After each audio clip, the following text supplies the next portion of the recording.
Welcome everyone to the January 21st meeting of the Milton School Committee. I call the meeting to order at 7:02. Can we all stand for the pledge of allegiance? Recording in progress. No.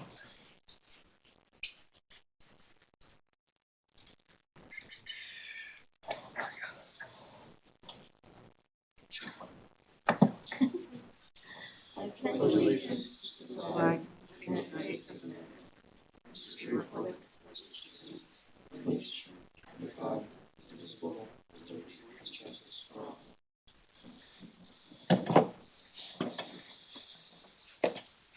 To approval of the January 21st agenda, are there any changes? At this point in time, the student representatives may not be here. If they come later, I could introduce them, but at this point, they're not in the audience. And it's on. Hi, Anna.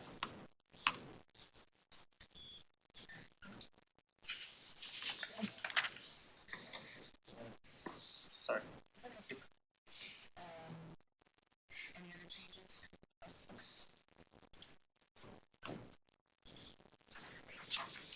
Changes, we move on. So we will move on to public comment.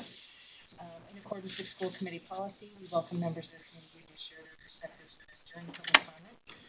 We have set aside up to 15 minutes for this part of the meeting, and individuals may speak for up to 3 minutes each. While the school committee does not respond directly to public comment, there may be opportunities for members to address issues that are raised over the course of the meeting when relevant topics are on our agenda. We strive to engage in respectful discourse during our meetings and ask that the public comment speakers keep that in mind. Speakers should introduce themselves for the record. So there is nobody in the audience. Is there anybody online? If you are interested in speaking and you are online, if you could raise your hand. No hands raised. Okay, there's no. We will move on to the superintendent's report. Thank you very much, Chairperson Serio. Welcome, everybody. Since our last meeting, I wanted to just make sure we reflect that we had two very successful virtual meetings for our preschool and kindergarten families. The preschool and kindergarten information nights were a great success. One was held by Bernadette Butler 2 weeks ago, and the kindergarten information night was held with a variety of administrators from the Milton Public Schools. Holly Concanon, principal of the Collycott, was the master of ceremonies, and we had Katie Blake doing transportation, and our after-school program, Martha Sandoval, and other folks at the meeting. It went very well. We did have technology challenges at the beginning. We had to do a workaround, but it all worked for our families. We had about 160 folks on that remote call. We have a first grade information night. That's the last big information night that we have getting ready for next school year. That will be held in person on March 12, 2026 at the high school. You have that information on our website. So if you are interested in the first grade information night, it is March 12, 2026, and we will be putting that out in our updates as well and in the local papers and online. Want to let the school committee know that I was able, since our last meeting, to attend 3 PTO meetings, one at Pierce Middle School, one at the Glover School, and one at the Cunningham. The meetings were pre-scheduled but happened to be after our announcement related to budget, so we had very large audiences in person and remotely with a lot of good Q&A and a lot of good information shared. I want to thank every parent that came out during the day for those meetings and virtually and in person. I really appreciate our PTOs having meetings during the day and at night so they can differentiate and provide access to families when it's comfortable for them to be able to attend. And always telling them to keep an eye on school committee meetings and make sure that they pay attention while we talk about budget throughout the remainder of the year. January 14th was a professional development day. It was successful with building-based professional development in each of our schools, led by our principals who provided educators with school-based professional development options. That was our plan in our professional development plan this year for that to take place in January. We also completed Milton Public Schools' first full staff review this past 2 weeks, where we discussed every single Unit A teacher and educator. what was going on in their classrooms, how their work was going, checking in with the principals and every department head and director. It was a really great day and a half of work where every single educator was talked about. Lots of good bragging and sharing of good news stories of what's going on in classrooms and how teachers are working hard, not only in the classrooms, but leading professional development, working hard on PD teams, being active outside of their school role in outside activities and bringing that information back to classrooms. I think it's really important, and I want to thank Carla Cosa and Linda Damon for supporting all the work that led up to that, and Laurie Dunn. Really important to talk about every single person, say their name, talk about how well they're doing, any feedback they wanted to be provided. And I think it's really important to do so. We forget that every individual that works in the schools works hard, and they deserve to have their performance and their good story told in front of the superintendent and the assistant superintendent. So very good day moving forward with that, and we'll do it again next year. This week we have Pierce Players. Anything goes at the middle school. Thursday, January 22nd at 7 p.m. Friday, January 23rd at 7 p.m. and Saturday, January 24th at noon. Also, in anticipation of the storm this weekend, we will be working with the Department of Public Works and our facilities team. Katie will be on a meeting on Friday.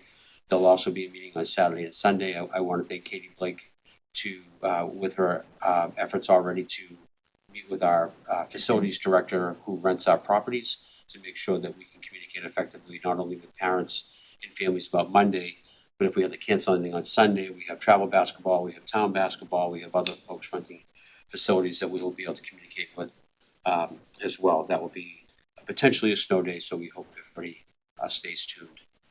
And lastly, longtime employee Gail Chase, who works in the business office, is retiring. Gail Chase also worked in the special education department at the Tucker School and for food service. Gail Chase is the daughter-in-law of the infamous Edie Chase. Edie Chase was an employee of the Milton Public Schools for about 35 years, who worked at the Cunningham and then worked in central office with the assistant superintendent for curriculum, personnel, and human resources. So there's a lot of good legacy there for Edie, who was here for a long time. I knew her when I first started a long time ago, and it was great to work with Gail, her daughter-in-law, who's genuinely, incredibly, truly nice person, on top of being so effective at her work. But who she is as a person trumps everything. So we're so happy to be able to get together tomorrow at Steel and Rye to see her off, and we're very thankful for her work. That's my update. So we'll move on to the discussion of the 26-27 school year calendar. So we would like to make sure that our families know that we are working in between meetings to navigate two issues with the calendar next year related to our unions that we need to work through some of the dates of the holidays with. So we cannot provide a date that the first day of school will be at this point in time. This discussion about the holidays and the pieces of the union contract that we need to discuss are also informed by the fact that if you have looked at the calendar for next year, you see that Labor Day falls at its latest date possible. So as we're looking at the calendar and looking at the holidays, we also realize that there may be a need potentially to start school a little earlier in order for our last day of school not to brush up against the last week of June. Because by law and by DESI's expectation, we have to also add on 5 snow days to make the full year. And if we did so with the existing start date, that would bring us to July 1, which is a separate fiscal year. We are seeing a lot of other districts around us trying to maneuver their start of the school year a little earlier in order to not get caught at such a late date to end in June. So our discussions with our unions are to not only mitigate the holiday situation that I think we have a pretty good solution for, and I thank the union for their partnership on this, but also talking about maybe starting a little earlier in order to not get out so late in the school year. Again, I believe Labor Day is the 7th of September, which is the longest period of time we'd have to do. So we hope to be able to report out on February 4th the calendar for the year, the start date, in order for all of our families to make their plans for that last week in February and the first week in September to get childcare for their children and to start the year successfully. So we ask and appreciate the patience of the community as we take the next week or so to finalize the calendar. And we will be meeting in executive session to go over that work tonight again in order to complete it by next meeting.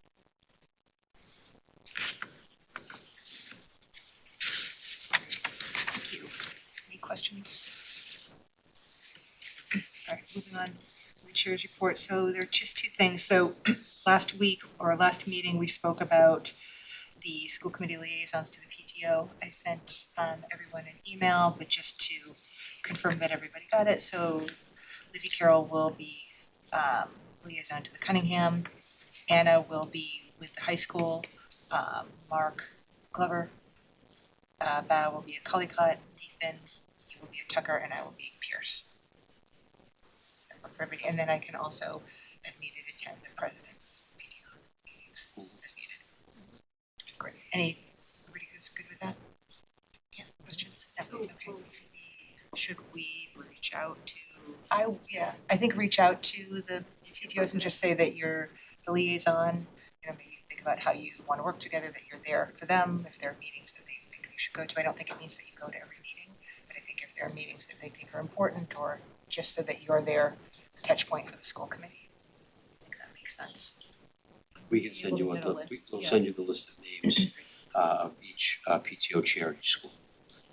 I actually have one more update after that. Oh, go ahead. The PTOs have been so helpful this year, and especially in years past. We've been meeting with the PTO presidents, and I want to thank Wendy New, who is the head of the Milton Foundation for Education. She also attends the PTO presidents meetings in an effort to try to make sure that we're all staying aware of what everybody's doing in terms of fundraising and initiatives. And one of the great things that came up in those meetings with the PTO presidents was how the Foundation for Education is trying to make sure that they're supporting the PTOs. And we talked a lot about the grants that the foundation gives out. Want to thank in advance. There's a meeting on Monday night that Carla and I will be attending to go through every single grant. We met with the foundation last week. We went through about 50 grants that our educators put in. The MFE is prepared to give over $60,000 to support these grants. The grants were exciting. The grants were great things to add to each classroom for each teacher to be able to have the opportunity to say, I'd really like to take a risk or bring this to my room. The MFE members that are on the grant team are amazing people. They brought each grant with such excitement. We will get to be part of that event on Monday night when we get together and decide which grants are approved and not approved, and we'll advocate. I think the MFE wants to approve them all. I worry that a couple of those grants should be funded by the Milton Public Schools because they seem to be more based in what we should be providing at classrooms, but the Milton Foundation for Education is an exceptional partner like our PTOs. This is the 30th anniversary of the Milton Foundation for Education. We really want to support them in this 30-year anniversary. I'll be writing a letter on their behalf that they'll be sending out their annual appeal. And 30 years of truly adding enrichment, the extras, the things that schools just, every school would like to have but might not be able to afford. They buy teachers in classrooms. You can't walk into a room in Milton Public Schools without seeing something that's been purchased by the foundation. And so we're so thankful for them. We encourage everybody in the community to support the Milton Foundation for Education, especially in this 30th year. 30 years of supporting the Milton Public Schools is a huge undertaking, and we're so thankful that they're our partner. So every volunteer on the MFE, starting in year one, with people like Bern Lovely, all the way to now with Wendy. This is just an amazing group of people throughout the 30 years. So thank you to every year's worth of foundation members and every year's worth of donations. So thank you to them, and I want to make sure we acknowledge them tonight. That's great. I will be representing the school committee On Monday night. On Monday night. That's great. Thanks, John. The only thing is, I know that Mark is going to be going into we're gonna touch on this in finance. But I think it bears repeating that we've had a lot of discussions about the FY '27 budget. And I think we all recognize that it's a frustrating situation, but one that we are working hard with the town to advocate for funding that is closer in line with level service funding. So I know that a lot of these conversations don't take place in public meetings. There are a lot of conversations that Superintendent Phelan has with the town administrator, conversations that we have with the select board. But just, I think it's important to reassure people that we take it seriously, that we think it's really important, that we are doing everything that we can to advocate for as much funding as possible to reach that level service budget. And that we appreciate all of the work that Superintendent Phelan's doing, that Assistant Superintendent Blake is doing to find other ways to reduce any impact that there might be to staff. So I think it just bears saying and reiterating that that this is top of mind and something that we continue to work on. And as I said, Mark will go into more of what the discussions have been and what some of the possible solutions are in the finance update. But I just wanted to make sure that we express that on behalf of the committee and that we made it. 'Cause sometimes we just move right into finance. I just think it's important to share that. So, thank you. So with that, we will go into the update from the finance subcommittee. Thank you. The finance subcommittee is doing a lot of work, as has Katie and John. We are going to start with not FY '27, but a look at FY '26. Today we talked about the Q2 budget. So remind everybody, every quarter throughout the year, the assistant superintendent puts together a budget overview of the current budget. Looks at actual expenditures, encumbered expenditures, how that connects to our budget so that we are tracking, are we online? We had challenges last year with our budget, which came to fruition or came to light in the Q2 report. We continued to work through those last year. Q1 report was nice and clean. I can give the high level of the Q2 report is that it's nice and clean, and Katie is doing a fantastic job of helping manage us and our expenditures in line with kind of what the town allocated within the budget. So that's at a high level. There will be a Q3 report ultimately, and there's an interview report that we always go through as well, but really appreciate the work that Katie has done. I will pass it over to you. I'll also try and screen share and go through this a bit. As Katie maybe talks about it at a high level. So there is a copy of the Q2 operating budget financial report in the folder for tonight's meeting. We will also make sure that there is a copy of that memo in the financial exhibit that's attached to the memo posted on the budget page on the district's website. So the structure of the report is similar to the Q1 report in that there is a memo that provides some context around the expenses that we've incurred so far this year, and then some of the expenses that we're projecting for the remainder of the fiscal year. And then there's also a financial exhibit that's attached to the memo. The exhibit is organized similar to the report that was presented in Q1, where you'll see the information summarized by the cost center level. And then it's also summarized by salary expenditures and general expenditures. So just to give some just high level overview of what the report, kind of the structure of the report. In the financial report, we do first start by talking about some of the updates that we've made to the budget. And those updates are really summarizing the work that happened in October, November, and December. So we allocated some resources to the Tucker Elementary School as a result of the action plan that was presented at an earlier school committee meeting. So you can see that shift is memorialized and shown in the financial exhibit.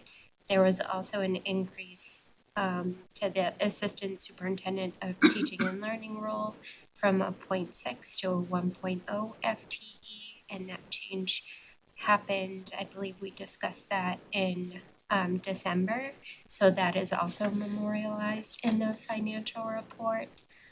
So those are just, as we talk about some of the shifts that we're making to the budget, we then, based on those conversations, are making sure that we're making those changes in the budget as well.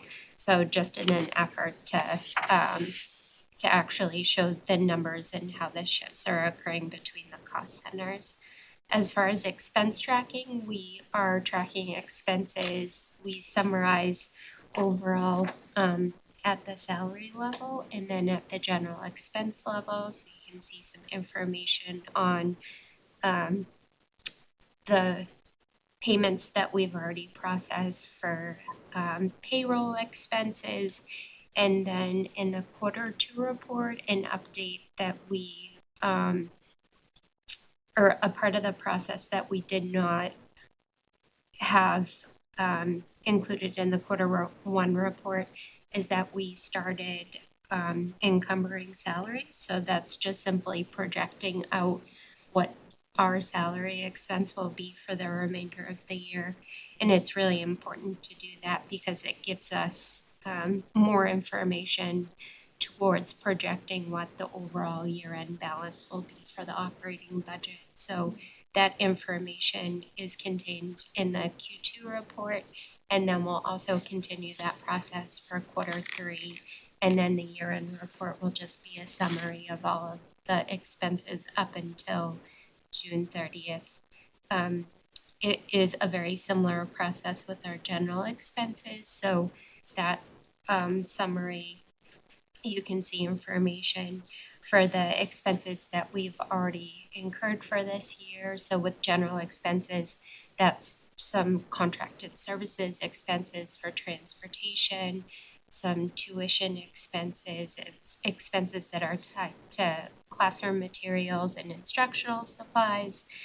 So all of that information is shown in the report, and then we're also, similar to the salaries, projecting out what we anticipate expenses to be for the remainder of the year. And that includes projections for utilities, for transportation, for instructional materials, for graduation expenses for our high school students, and a number of other expenses. So we're just really trying to ensure that we're tracking everything as accurately as possible, because it's really important that we track that number very closely from now until the end of the fiscal year. So we have a sense of what the balance will be at the end of the fiscal year. And if there is a balance remaining, that balance of funds would be turned back to the town. I did also include some information. So we did have discussion in the past and discussion in creating the fiscal year 26 budget around some of the budget areas that had previously shown structural deficits. And so one of those budget areas was some substitute coverage and extra duty expenditures. So I just tried to highlight information for that cost center in the report, just to show that we did update that budget for fiscal year 26. We also relooked at that budget over the summer and made sure that we allocated resources to those lines again, because based off of the historical increases, we wanted to make sure that the budget was appropriate to be able to cover our expenses. And then in showing the expenses that we've already paid, but also what we're anticipating to pay for the rest of the year, we are projecting that we'll have a surplus in that account. So I think that's just really important to point out. It's also really important to keep track of, just because that was one of the areas that we had a deficit in, not only last year, which was fiscal year 25, but in several fiscal years before then. And so that's just really important information to track. And it's also important information as we look at budgets for future fiscal years as well. So there is, again, more information on those expenses in the report. So overall, we are projecting a year-end balance of $26,000. It's $26,377, and we will continue to update both the finance subcommittee and the full committee on the fiscal year 26 budget status as the year progresses. If there are any expenses that come up that are not included in the report, we'll make sure that we bring that to your attention as soon as we're made aware of those expenses, and the Q3 report will be available in April. So first of all, I want to thank Assistant Superintendent Katie Blake for turning the budget process into a systematic, thoughtful, productive, and accountable process.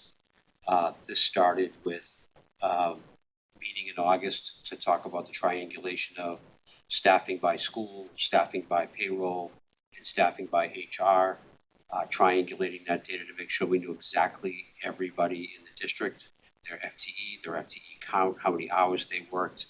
There were hours that were put in to make sure that we were starting from the right place with the budget. And then also to set up the systems where we're now encumbering salary, which was not happening in the past. I know that there was discussions at the end of last year that we needed a computer software system to help do that. Katie did do it the old-fashioned way. We sat down and we went through every single staff person by FTE, by payroll, by HR, by hire date, to make sure we had everything right, so that the community should know that the reason we are in a different spot this year than we were last year was because we had an override. We can't thank you enough for that additional funding, but also because systems are in place that are making sure that every dollar that the town is providing to us is being spent in a way that's accurate, clear, and predictable, and we're being accountable for it. Encumbering salaries and encumbering expenses to the point we have, you can see in some of the follow-up documents that you can actually see that column of how much money is either expended and or how much is left, and whether we'll be on budget with that. And I just can't stress enough the having a healthy budget the way we do this year is so important to making sure that the students get what they need and the staff get what they need. So budgeting is a big part of how it can impact positively the student outcomes and the experience daily for our educators and our students. And we're thankful to say that FY26 is in very, very good shape this year as we work towards a better and hopefully an improving budget scenario for next year. So Katie, thank you very much.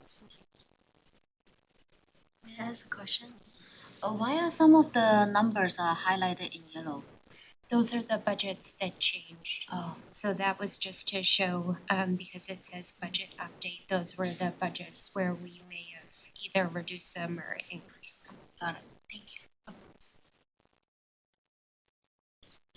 I just want to take the chance to follow on what you said, John, because what this represents to me is the follow through of like what you identified right away we were needing, and then it took some time to build it out, but you worked through this last year and created a model which now everybody can see what it looks like when you are able to sort of replicate that model, having started in a more transparent place. And I just really appreciate it because, as you just noted, John, it's like it shouldn't be lost on anyone that this is a result of all that manual labor, which would be great if that wasn't necessary, but I think we all understand we have scarce resources as a town, so for now it probably remains necessary, and you've sort of set a bar for how this needs to go, that I think is one of the most significant accomplishments of this phase of the Milton Public Schools, honestly, is that you helped us like achieve a standard, and you're now just playing it out. And so I know that it really like instills confidence for me, and I hope that it does for the community as well. And so the fact that these documents then get posted on that website, I mean, that in and of itself is like a fairly new and recent development. So I just would love for anyone watching to sort of take a step back and have that context that all of these things that you present in a very matter-of-fact way through, and so clearly because of your skills, that it represents an actually really meaningful improvement from where we started out. So thank you very much.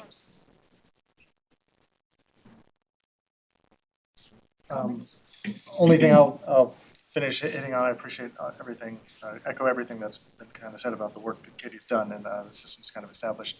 I think as it relates specifically to Q2, and Katie hit on it with the substitute budget, I think if, for the folks who are concerned about rightfully the issues we were having last year within the budget cycle, wondering where we are in the current year for having similar issues. Again, I think the substitute line is a great indication. Again, that was a place that we had significant issues with that had grown significantly over the last few years. And so the work that y'all have done around trying to improve that, realign budgets to address that, to make sure they're reflective of what our actual expenditures are, and then curb the spending has been great. Transportation is another one that was something that was pushing us out of our budget last year into the deficit. That is in a good place, that is operating kind of on budget. The other one is some very special education expenses. Again, that also is in line and on budget. So these are things that we talked about at the finance meeting this morning of these are places that were some of the drivers last year and drivers the year before historically. And all those are in really good shape. So again, I appreciate that. A lot of that is based upon the work that Katie did last year for building this budget and right-sizing it. And John, to your point, through the override, the town funding, those lines. So big hats off to that. I think the other piece I want to highlight is the implementation of the recasting work that we did in August based upon when we closed FY25, and you identified this where our end of year spending was in FY25. How does that compare to FY26? Where are there concerns? And then the highlighting work that John and Katie did of let's pause on filling a few positions so that we can reallocate funds and strengthen these areas so that we are in this place where we are now in the Q2 report. Obviously, it's fantastic. We are kind of projecting to be kind of within budget. That is the expectation. That is the bar we should be meeting. We're obviously not well below, or we don't have a huge surplus here. 26,000 means they're operating kind of right on target. I think Nathan, the point you made, like that's very small percentage within a $72 million budget. So if we don't have a ton of wiggle room, and I think that proactive work y'all did within the recasting process was vital to make sure we are here today. And that was, I think, what the committee all asked and what the community asked when we talked about the override and they supported the override. So very much appreciate it. Any other questions or any other comments from that's the Q2 report. We will have a vote on this next week. Again, we've had a few, not next week, but next meeting, we've had a few, as Katie highlighted, budget reallocations that the committee at this point has voted on, kind of providing preliminary support to the school department to make, and those are reflected here. We need to capture that within kind of a formal vote to authorize the school department to move the funds between the different cost centers. So that is a vote that we will take at the next meeting. Obviously, as members review the Q2 report, any questions, feel free to share those, and we will have that on the agenda next time. Next one is the FY27 budget discussion. This has obviously been a point of discussion at both the finance meetings that we've had over the last 2 weeks since the last school committee meeting. We have had these discussions, as Amanda mentioned previously. There have also been offline discussions with the town administrator, between the school department, and within committee members with the select board to continue to figure out how we refine, how we reduce the impact to our students, staff, and programming for next year. So we had some good discussion today over some of the ideas that have been discussed, avenues that have been discussed with the town administrator and the select board around how those reductions will, what are the avenues for reductions. Nothing is set in stone. We have not gotten any firm number beyond the $2.1 million cut that the town administrator has previously shared and we previously discussed here. However, there's indication that number may be shifting and shifting downwards. We don't want to share any new number without having some more firm information from the town administrator, and those conversations are ongoing. But I think some of the communication and strategic thinking is helping soften that number a bit. It's unlikely that number will reach zero. It will still be something, but it should be less than the 2.1 we were hopeful. A few things that have been discussed is, one is an idea I believe Katie came up with like last year around moving some health insurance costs off of the shared costs with the town and moving it within the nutrition, the school lunch budget, just in terms of the insurance for those particular staff, because that's a very robust budget. It has a good supply of funds and can sustain that, and that would take some burden off of the town's shared costs, save the town funds, which then can be kind of allocated between town and school departments.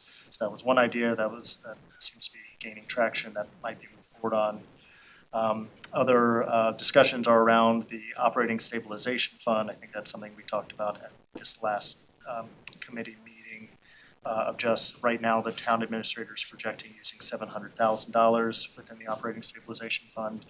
It's possible that they're discussing changing that number, increasing it to take out more, potentially depositing some of the available free cash for next year within the operating stabilization fund to strengthen that, and then take some of those funds to support for next year. So those are a few of the areas that are being discussed. I'll say one area we've raised that still hasn't at this point gained traction is the idea of changing the percent allocation of the revenue gap between the town departments and the school department, which right now is an 84 to 16% split. But again, those are ongoing conversations, all of these things, and I think appreciate the town administrator working with us and the select board, taking our calls and having conversations about how we reduce this. I think they are hearing that a $2.1 million cut next year is not the right move for the town, and we need to be doing something different. So that is some of the information at a high level. I also have some slides because we've gotten a lot of emails from concerned parents, had a lot of conversations with folks. So I put together some general slides that I think might help answer a few of those questions and just guide some of the conversation as well, and put something on the screen so folks aren't just listening to me speak, but can maybe see something. The hope, these are slides that I put together, shared them with finance, but we didn't really have enough time to talk through them. So I just want to name any errors within this will be mine. But I think that the hope is that this makes sense, and potentially we could turn this into an FAQ similar to what we did last year, just to share this out with families, try and answer some of the common questions and carry the conversation forward. So that's been in the materials. But before I jump to those particular questions, which we'll get to, anything else on the finance meeting this morning that I think I missed or want to hit on? So one thing that you didn't bring up, Mark, that I realized I don't have full clarity into, which is Superintendent Phelan, you talked about there's been a discussion of using one-time funds to help restore some of the revolving accounts. And it wasn't clear what those funds, what the source of those funds were on the town side. I don't know if you know it, either if it's free cash or something else. We are making the assumption that it is free cash. To Mark's point, Katie and I met with Town Administrator Nick Milano and Amy Dexter, the his partner in that work. They, first of all, want to thank both of them for meeting on several occasions. And what we're trying to do is meet to advocate and go over numbers and then share them out in public. So before I begin my explanation, I want to make sure every community member knows that they can go to the website, look at the proactive page that we have, that's the FY27 page, has all the FY26 information around the Q1 report and the Q2 report, and it has all this information in every meeting that we've had that you can look at the recording of. So we want to make sure that this is done proactively in public and outside of just phone calls, but being discussed publicly, which is what we're doing tonight. The hope is that the same free cash number of about 1.5 that we're hoping can go into the operating stabilization account is one way to enhance the town's, the gap that the town and the schools are having. The second option is to have some of that 1.5 in free cash go into a one-time payment for circuit breaker funds, which is a revolving account right now that should have about $3.1 million in it. It has $4,000 in it, which is a huge difference. And so we appreciate that gap. So that money would most likely come from the free cash number. So we're trying to use that free cash, or Nick Milano, the town administrator, and the select board, and everybody's talking about how do we best utilize the free cash that's remaining after they've addressed capital needs and other needs with the free cash that was generated, and how can that best enhance the FY27 budget. So as Mark pointed out, we're all coming up with different ways to do that might be good for the town and good for the schools. So that's the first point to make, is that's a good thing. There's a lot of good relationship building, there's a lot of good work and creativity. And the insurance issue would mean that we would be taking some of the insurance and putting it on our food service independent budget, which is self-funding. And we're also waiting on the Chapter 70 money that should be announced at the governor's budget next Wednesday. So we're thankful that these discussions are moving along. And that's only the short-term discussion. In the 3 PTO meetings that I've had, people have been asking similar questions, and I'm glad Mark will go over them tonight. You know, how did this happen? Why are we here? How can we make this better? Who do we call? What do we ask? What do we talk about? What we talk about is how do we sand the edges down of this FY27 budget and use some of the funding creatively that will really help support downsizing this gap to the best we can. And then the long-term conversation we need to have is right now the budget kind of outline for future years is to only have the school budget grow by 3%. And you know, when we look back at what Milton's percentage increases have averaged over time, it's right around 5.2, 5.1. Marcus showed the data today. If we look at cities and towns across the Commonwealth of Massachusetts, you see a similar number. So we're really trying to use that historical information to advocate for the town to reconsider that format. So for everybody watching who I've already met with at the Cunningham, the Glover, and the middle school, and for who continue to wonder and ask questions, these are being discussed. These are good points of emphasis. Everybody at this table had at least 7 phone calls over the weekend with different people to make sure that they were sharing information and collaborating, and with select board members and warrant committee members. Jay Funling was at our meeting this morning. So this is an active advocacy on a short-term basis and also on a long-term funding formula for the town that I think will be better suited for what the expectations are for our families and parents and our educators here in Milton.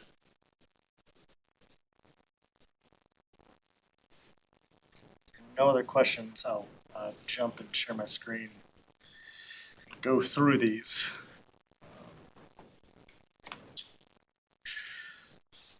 Let's see.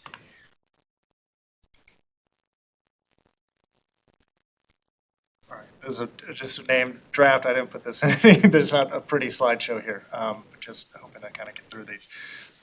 So these were the various questions that I feel like in conversations I'm having with folks, I think emails we have received from people advocating, conversations even with select board members, things like that. These are some of the questions that are coming up.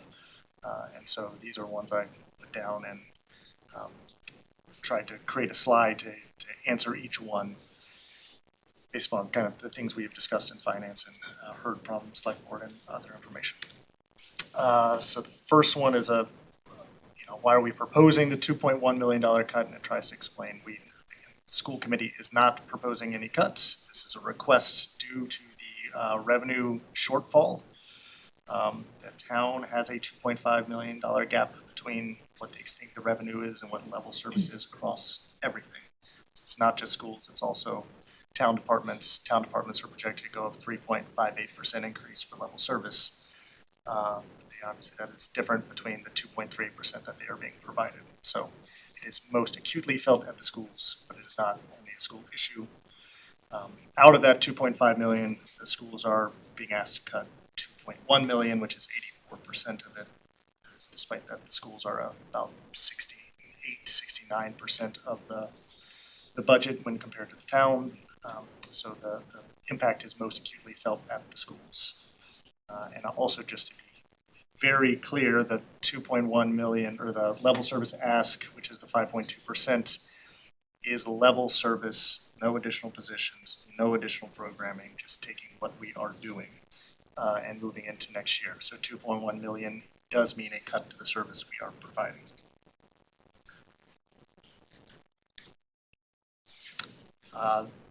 This question comes up a lot, is the 5.2% increase. That seems high. That is some of the framing that at times has come out of the town, saying that 5.2% is a high number. The 5.2% increase, we've shared this previously. Katie put together one of what are the things that drive that number, and I'll share that in the next slide. But it's mostly caused by the annual increase in staffing costs. That's 4.5% of that. That's only with existing staff. Again, that is not adding any new staff. It's just based upon contracts that we must abide by and follow because of the union agreements. Most towns and school budgets increase at a 4.5% to 5% rate across Massachusetts. This increase is in line with that. So while 5.2%, some might say that is high. Again, that is not high when you compare it to neighboring towns. The Warrant Committee Chair, Jay Fundling, actually at the Warrant Committee meeting last night, his own analysis of pulling per pupil spending, average annual increase across many towns, many kind of peer towns, and most of them are. Milton's per pupil spending increase is about 4.1%. That's because we've also been growing from an enrollment perspective over these last few years. Every other town is, right around kind of that 5%, 5+%. So again, this is not just our opinion. This is based in data.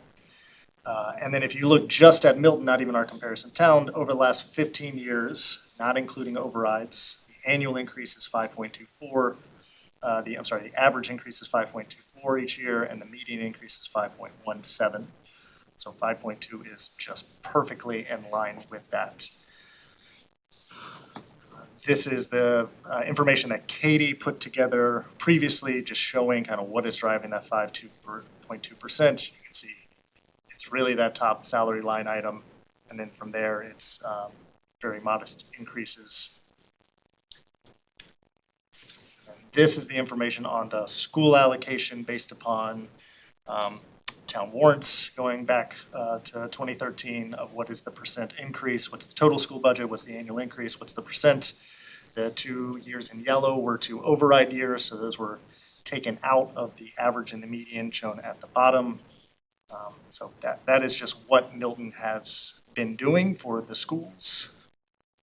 This is not new. This is not high level this year. This is baseline operations within the town. And as I said, the town is not an outlier. The town is right in line. It's actually on the slightly lower end on a per pupil basis, and because our enrollment has gone up a bit over the last several years.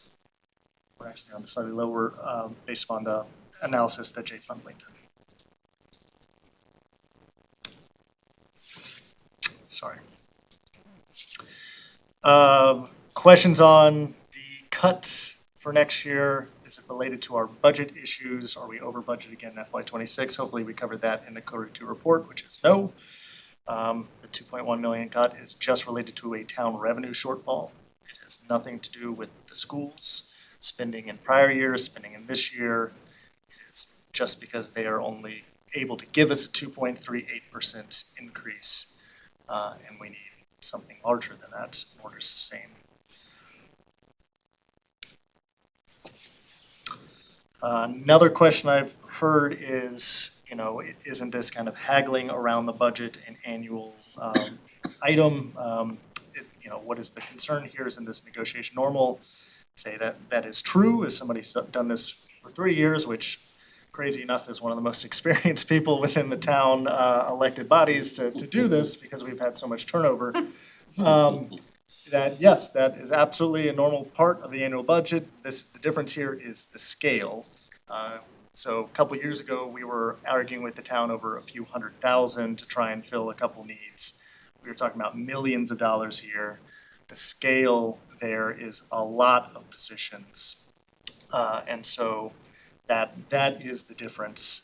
The other piece to name is that 2.38% increase for FY27 is the lowest annual increase provided to the schools in 16 years. So again, I will go back to this slide. You can see all the percent increases going all the way. You'd have to go back to 2012 to have an increase lower than 2.38%. So it is not just that this is less than the school's level service request. This is drastically less. It is the lowest the schools have ever been given in, again, 16 years. So I think that scale is one of the things that is different. And so given kind of how extensive that is, even if we're able to stay on these edges, as we've been working to do, it still is going to leave a large gap and have a big impact. Again, about a 0.5% change in our percent increase is about $360,000, which I don't know why I put it that way. I could say a 1% increase is about $740,000, which is about 10 people for 1%. Another concern that comes up is talking about the cuts in terms of positions and folks believing, we should not be targeting positions, but should be looking at other places within our budget, which is absolutely fair whenever cuts are discussed, and something that John and Katie have already presented in terms of some initial thoughts on where cuts could be made outside of staffing. That is something that is looked at. There's no desire from the school department to cut vital positions that serve the students. The issue is, in a cut of this size, with 81% of the budget being positions and a significant amount of operating expenses not being able to be cut because they need to be provided in terms of contracted services, transportation, things like that. There's no way a school department could cut any amount close to 2.1 million without cutting positions. Also, FTE or positions is just an easy metric to kind of convert the dollar amounts into, to say, help people understand what the impact is. So that is typically why we use that number, not to say that we are advocating to cut 26 positions, but just that is what that would mean to our schools if it was purely done by positions.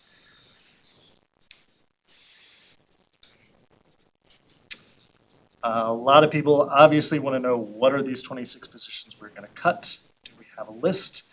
And I think, as John has said, the work is ongoing. There is no final list. We do not have a draft list, at least one that has been shared with the school committee at this point. Those are internal conversations that the school department is having as they need to work through this. As we shared previously, we're hoping we can reduce the extent of the cuts through the negotiations, conversations, like board and town administrator. But we will need to continue to identify some positions that will be cut. I don't believe any way we will be able to fully get to level service, so something will need to be. And so that's work that needs to be done because we do have budget timelines, things like that. And staff who ultimately will lose their positions, they deserve to know and have that information in a timely manner so they can make informed choices about their futures. So it is early. We only learned about this $2.1 million number on January 7th. So it has been about 2 weeks. So there's lots to do. And again, our timeline that we've discussed within the finance committee is that we would hope to have a draft of first draft of kind of position cuts shared by the school department right before February break.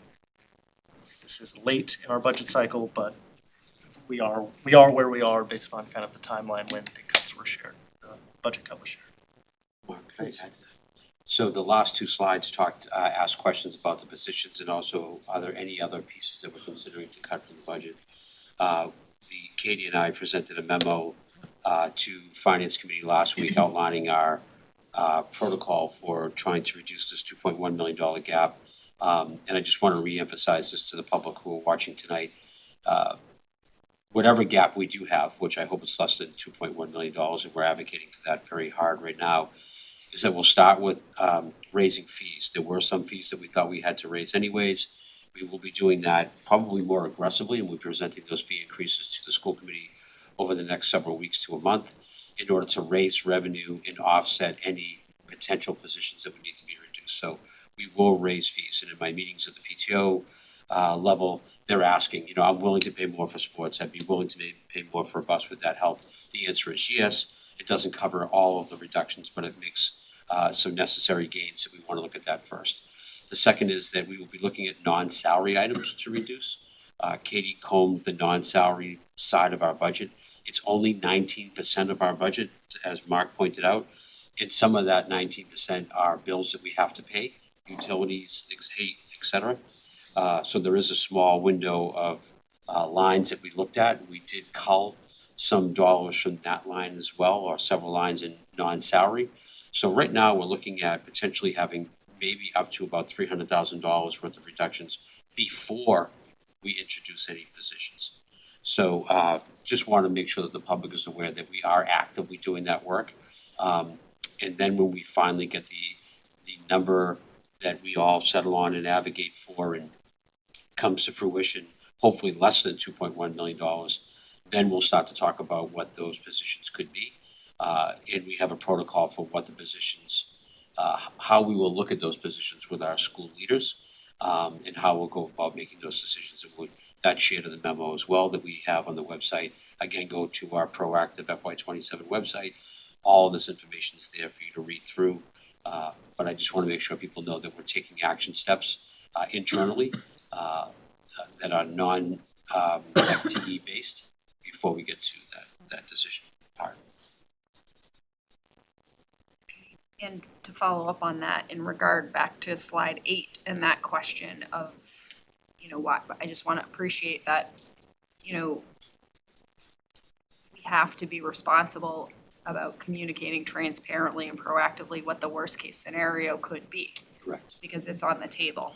And so I definitely appreciated the way that you sort of very quickly turned around and communicated that. Yeah, we all hope we don't end up in that position, but we have to have that 26 position frame sort of concept out there, even as you're working internally to mitigate it and with the town to mitigate it.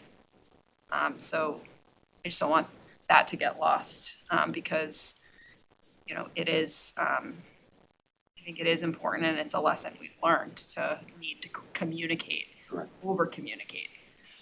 So Thank you for doing that, and it's just, it just goes to show you have to be working on parallel tracks through this process and on several levels. So we're always trying to, I sent the full leadership team a memo today with what we've been doing for the last week and a half.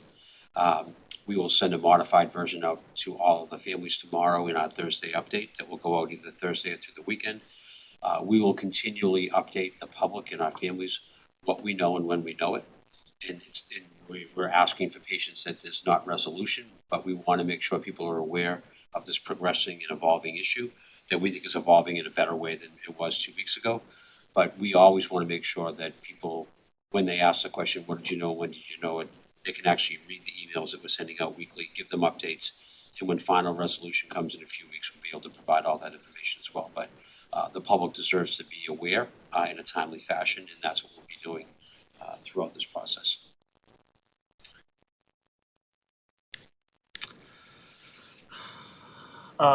Question about advocacy. Why aren't we asking select board for more money? In short, we are. I think when this cut was first raised on January 7th at Finance, and the $2.1 million number was shared.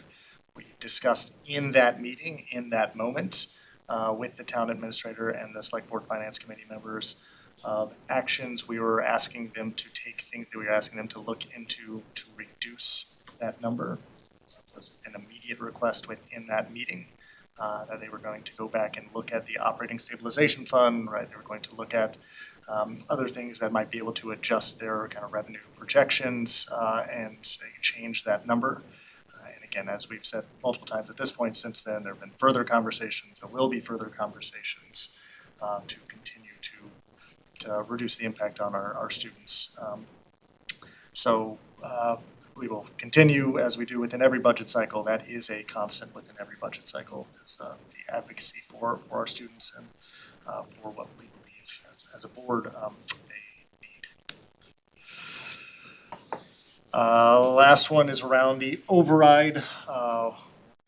Wasn't the override designed to fix this? Why are we cutting even after 1 year in the override? And some of this information is really around the override reset the overall town budget to a certain place. The issue that we are seeing in the current year is not about the baseline town budget, it's about the percent increases to expenses against the percent increases to the town's revenue. And so within that, the school committee has no, superintendent, his team have no control or place really within the town's budget planning and projection process. That has started to change a bit with the budget coordination committee this year, but that is the work of the town administrator. It is clear that, the town administrator did make some budget assumptions, projections within the override that were shared with the select board. It's clear that several of those were not based on kind of, in terms of expenditures, were not based on any historical reality of the town. Again, not trying to point fingers here in any way, just naming that there are kind of what was shared at that time or what was projected at that time is not what we are seeing now. And again, if you look at what the schools have seen, it's kind of the town administrator projecting 3% increase for the schools. That's just not based in anything that the schools have experienced, at least in the last 16 years. There are challenges around Prop 2.5 limiting revenue growth, but that is true. But we as a town, I believe, need to kind of be creative around approaches to prevent this from becoming an annual event. Because there is real concern that if the schools are limited to 3%, as we've said, that will be an annual event.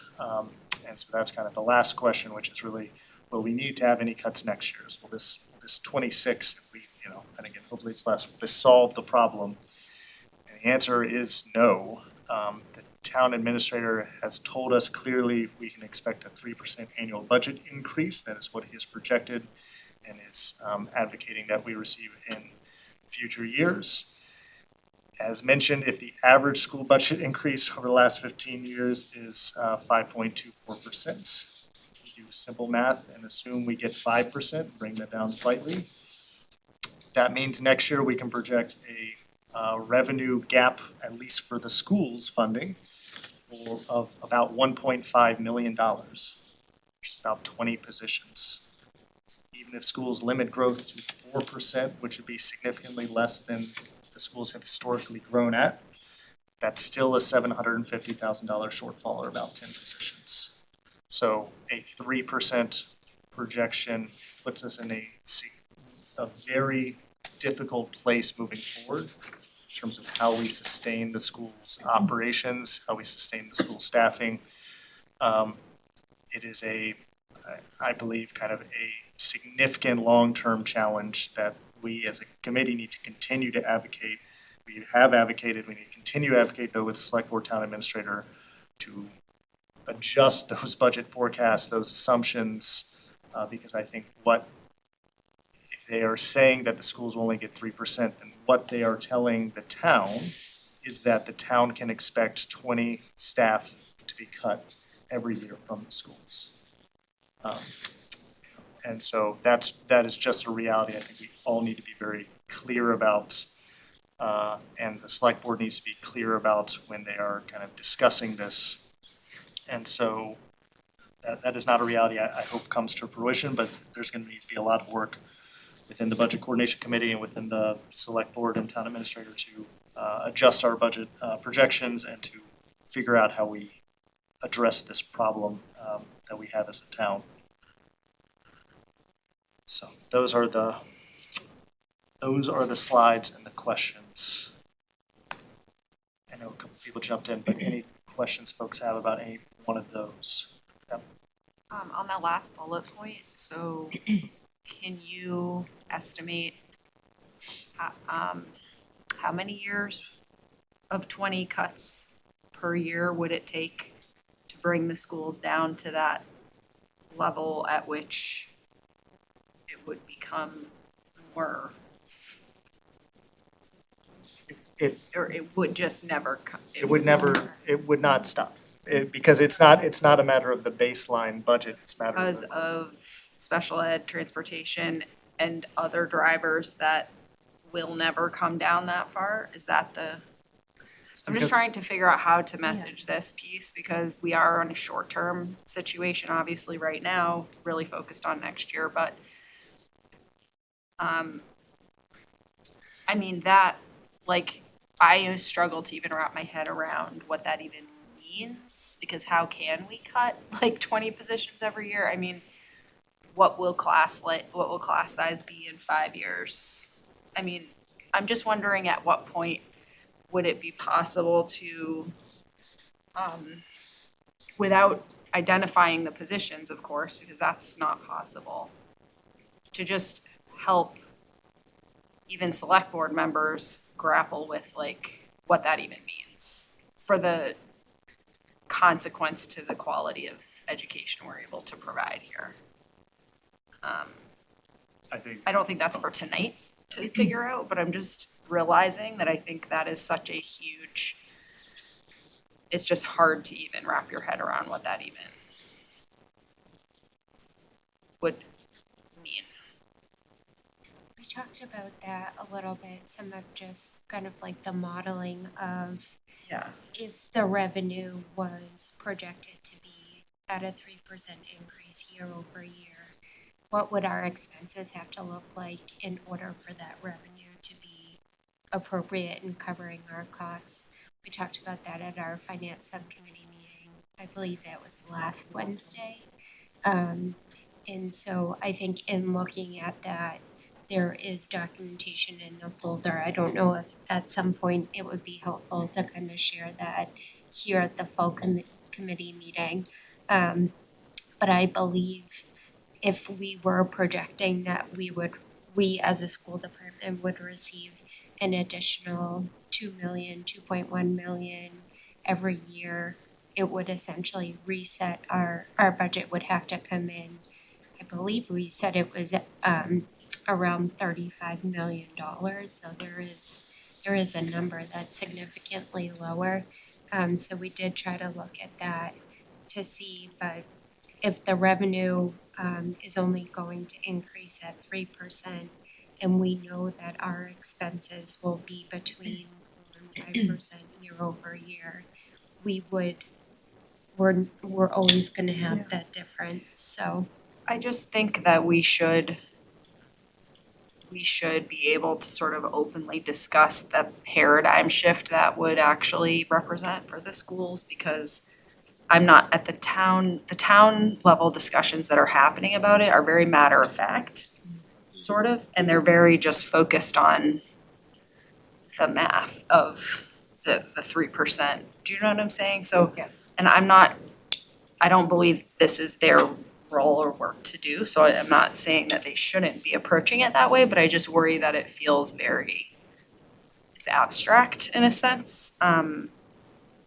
And so in order for the longer term advocacy to be successful, and I think, again, right now, we're really needing to get through this acute, like, challenger on FY '27, but at what point should we open up that bigger conversation? I just, I don't think there's awareness of that. at all. I also was wondering, I think this came up before, so recognizing, so I think that that's important to talk about. I also, and this is not saying that this is figuring that out and discussing it is a school issue as well, but I do wonder with the budget coordination committee, as that's forming or getting off the ground, how is that work that is being taken up, recognizing that if the override was built saying it's sustainable at a 3% level, then are those conversations there, are there conversations in that committee, because it impacts the town as well, it impacts the schools, Good point, like, yeah. is that a conversation there to determine how that shifts, what are levers that can be used? Is there funding that has to come in soon? But all of those things, I think, because it's not, I mean, we're the biggest piece of it, obviously, but it's a much bigger planning discussion that needs to happen. And I just want to make sure that, to your point, there's this immediate need we have to address, but very shortly after that, we have to figure out that piece, because right now that's the number in front of us. And how do we do that, and how do we have those conversations, and how do we have them sooner than later? I would say the budget coordination committee is a new committee to the town, but a very good spot for this discussion to be held. And I think it should be started right after we settle on a number for the FY '27 budget. And this will take between the months of May through next November to figure out how do we want to do this and really unpack the scenarios and questions that folks are asking. What would the district look like if it was only 3% every year for the next 5 years? Well, to Mark's point, it would look like a reduction in staff every year. And so when the public understands that, and again, being in front of the families for the last week and a half, that's not acceptable to our taxpayers. That's not acceptable to our families. So this has to be a restructured, conversation where we partner and get creative with our town officials, like we have been in the last 2 weeks with select board members, warrant committee members, and members of the actual budget coordination committee, who are really starting to see, just in a week and a half of having this conversation out loud, that 3% expectation is really not going to serve the town schools well, nor the town well. And so it'll bring more complicated questions to the table. So how do you increase revenue? What is an acceptable percentage? Does the percentage look different for the town versus the schools? Are there anything that we can do in the meantime to increase revenue? It's a complicated question that we've been wrestling with in a suburban district for a long time. So I believe that is the most important conversation that this town is going to have. Because what if we can set that to an acceptable, into an acceptable format and construct, then we can start to move forward with how we can, again, increase our revenue base as a town, right-size the district, moving forward. So I really look forward to getting this short-term work of FY '27 done in terms of what does it look like, how do we advocate for the best thing we can get, and then more importantly, this deeper and long-term conversation about what it looks like moving forward. And connected to that, people ask, well, what should be the funding level of the school district? What does it look like? So there's a lot of different data points that we use. The per pupil expenditure number that the Department of Elementary and Secondary Ed gives us, we're in the bottom 15 or 20% of that. So we pay in Milton, I don't know, roughly, Mark, you might have the number, $18,000 per student. We talked about this several meetings ago. Our neighbors that we like to compare ourselves spend $23,000, $24,000, $25,000 per student. When you take that $5,000 per student gap and you multiply it by 4,200 students that we have, it's millions of dollars. If you want to use what the average increase every year is for a school district across Massachusetts, you just heard Mark speak to, and our warrant committee chair speak to it this morning, that's around 4.8 to 5.2% a year. Very much higher than the 3% that we're projecting. If you're going to ask what a good school district looks like, a good school district looks like one that meets the needs of the students that they have in front of them. Some districts have populations of students that may not speak English, so they might need more supports in that area. Every district needs something a little different.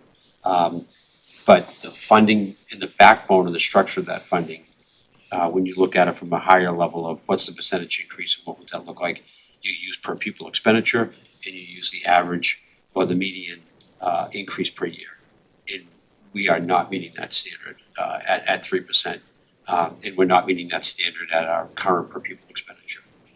So that is clearly butting up against the fact that the town does not have a substantial commercial base, that everything is based in revenue from taxes on people who live in the community, of which I am one.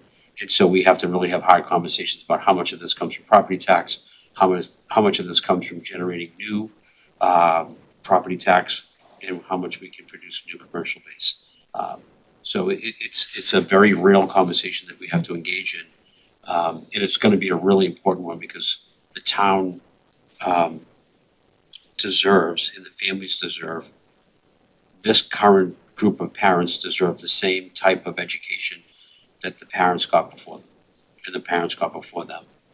And it is more important now than ever to support your local tax base, your local community, because outside resources from the state and the federal government are gonna get thinner and thinner.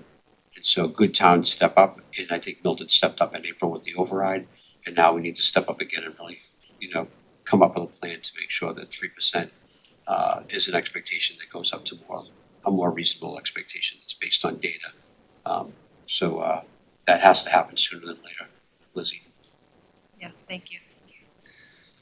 I think that's really well said, John. I think, yeah, as you kind of hinted at, the solution here is not an easy one. We're not trying to indicate that it is, and that there's a bunch of money that is available that is just not being provided to the schools. It is challenging. I will say Prop 2.5 is not new. It has been a reality that the town has operated in throughout those last 16 years that we have shared. So as a town, we have figured out how to do this. We have supported the schools to an average of a 5.24% increase over the last 16 years. I believe we can solve this problem and figure this out moving forward. We need to be thinking creatively and cooperatively.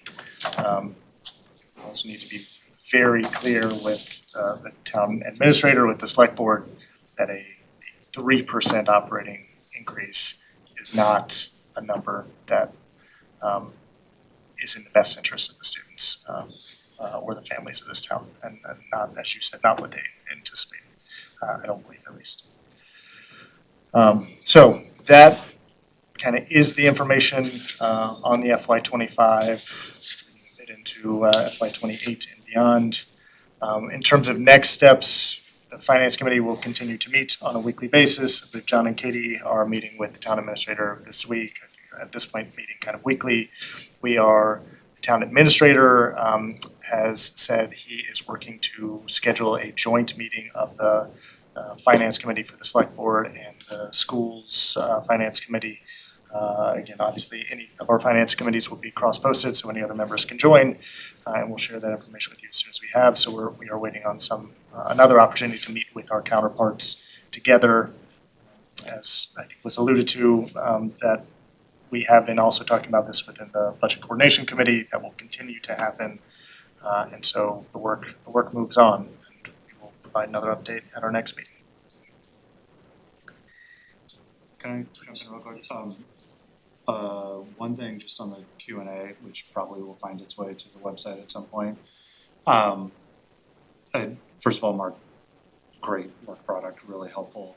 I think I would suggest adding in another FAQ that I have experienced from around town is how the choices or whatever the right word is, choices that are being made around the operating budget interact with the revolving accounts. Like, why are we worried about the savings account when we can't even cash our checks? I think we need to clarify that for people that John, you talked about this morning, that our balance sheet, which is what our revolving accounts reflect, is unbalanced. And so I think it would be helpful to add a slide there. I'm happy to do it, or if you want to do it, go ahead. To continue to explain to people how vulnerable we are in the short and the long term by having basically zero balances in a couple of those accounts. And I think funding those accounts, even if it means short-term pain, is really important. I'm glad it's a priority this year. I'm glad we're able to do some of that this year. Glad you're talking to Nick about it. And I think it's just been a confusing point for people that we should continue to hammer home. And then just a quick process point on the budget coordinating committee. I think this issue, Lizzie, that you're raising is real. I sent an extensive note to the budget coordinating committee a couple of weeks ago on this exact point. And we referenced it for 10 seconds in our last meeting, that we need to pick it up when the budgeting, when we've got the budget across the finish line. So I think this issue is on people's radars. I don't know how everyone in the committee is thinking about it. But it's definitely on my mind. It's work we need to do. I think we need to bring, I'm with you. Like, you look at that slide and it feels, it's an existential threat to the district, right? Yeah, exactly. It's like, it feels like an abstraction, but it is very real. And I think we need to, even if we all agree that the residents of Milton would never accept a school district that could only grow by 2.5% or 3% every year, we'd be a shell of ourselves. I think we need to do that, not only the math, like the tabletop exercise around what would that mean, and Katie, you've already done half of the work. But we also need to drive home, like, what's the impact to student learning, to classes, to whatever the outcome is. And maybe I would encourage that discussion in all town departments. What's the impact on public safety? Right. So anyway, just want to say I totally agree with you, and I'm sure Mark will continue to raise that and make sure that it's a work product we can try to get meaningful progress on this year.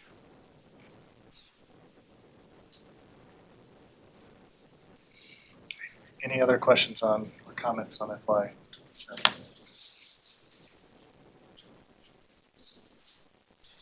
All right, moving on to the vendor warrants. Just, again, it's not a motion necessarily, but providing notice that vendor warrant 28 in the amount of $629,992.86 was signed and approved, as well as vendor warrant number 29 in the amount of $565,833.65 was also signed and approved. If those were forwarded over to other committee members for your review, any questions, let us know. I will take a moment here as feeling privileged to be the one to sign, school committee member to sign Gail's last warrant, to again just thank Gail for the last 2 years for her tireless work of processing those, reviewing those. They're always very well put together. There's never an error ever. It's always just to the T. She does phenomenal work. The district has been lucky to have her for the last 20 years, and she'll be sorely missed. I tried to talk her into staying for another year, but she's excited about retirement, so good for her. That's it on finance. Thanks, Mark. I appreciate that. It's a lot, but May I I appreciate ask the a work. question? Is anyone taking over Gail's position after she retired? We're in the process of finding a replacement. Okay. Does she have a daughter-in-law who wants to?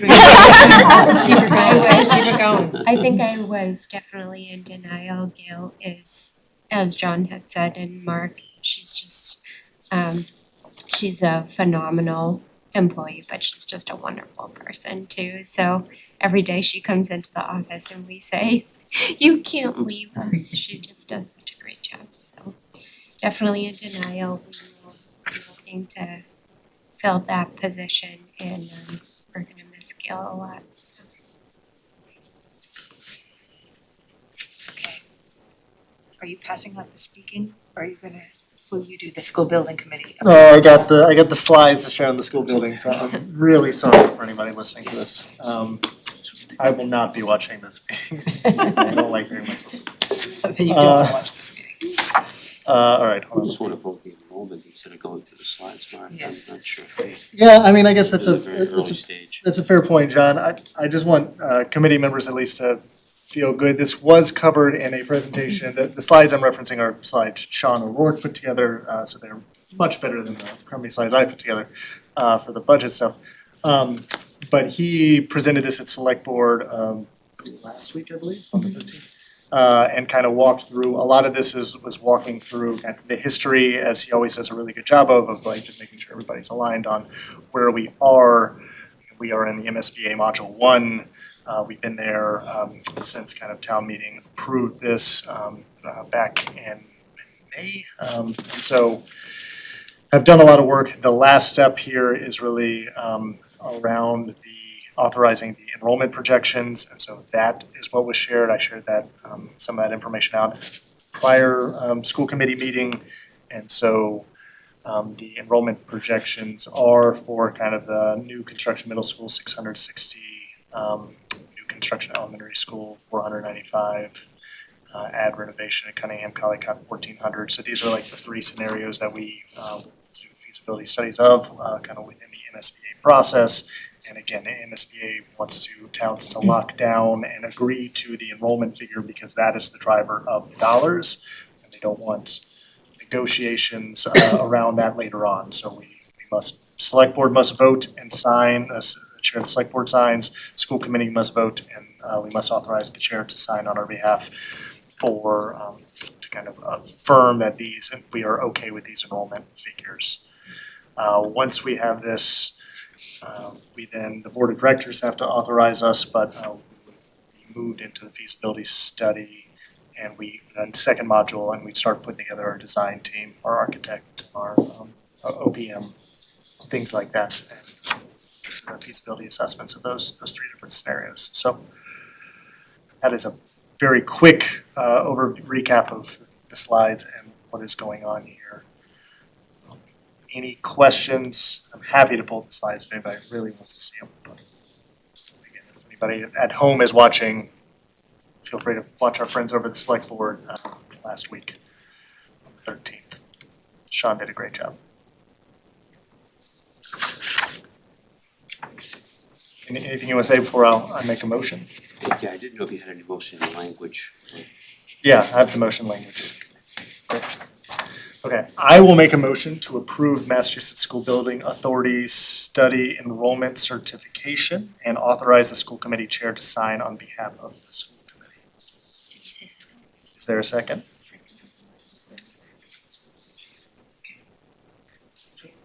Yeah, good. Great. Any other questions? Okay, then we have to do a roll call vote because one of our members is remote. So we'll start with you, Anna. Yes. Lizzie? Yes. Yes. Val? Yes. Amanda? Yes. I'm a yes, that's unanimous. Thank you, we'll sign that and then pass that over to Sean and the town administrator to submit on our behalf and move us out of module 1 sooner than later. I will only say that Maureen, who's doing our minutes, will need to get those minutes and attach it to that form to provide it to the MSP. So it's very important for the motion to be precise and the vote to be counted. So this is the document that we signed. I'll sign it, then you can sign it. We can take it for Great. All right, we will move on to the policy subcommittee update.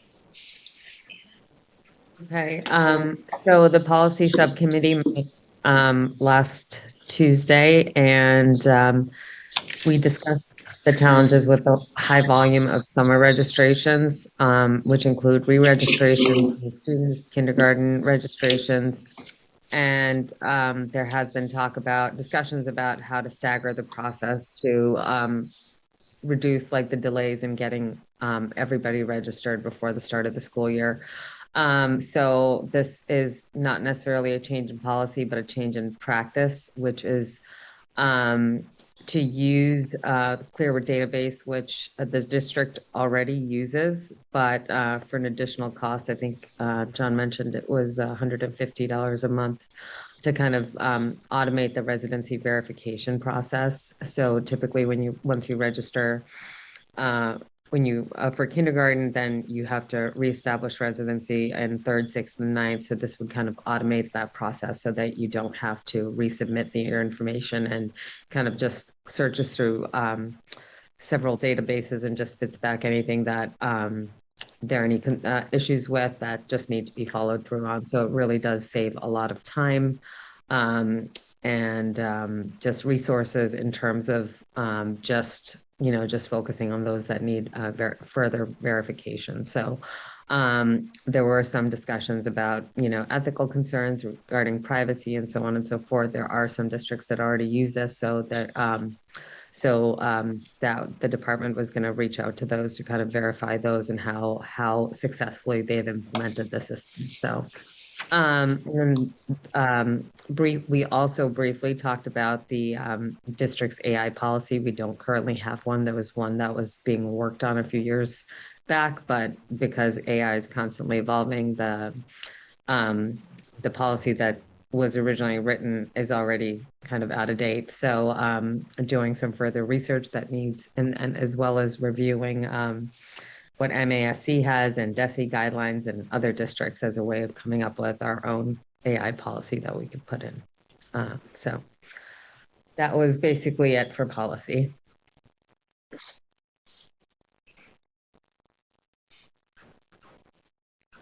Questions? Nope. Great. Thanks, Anna.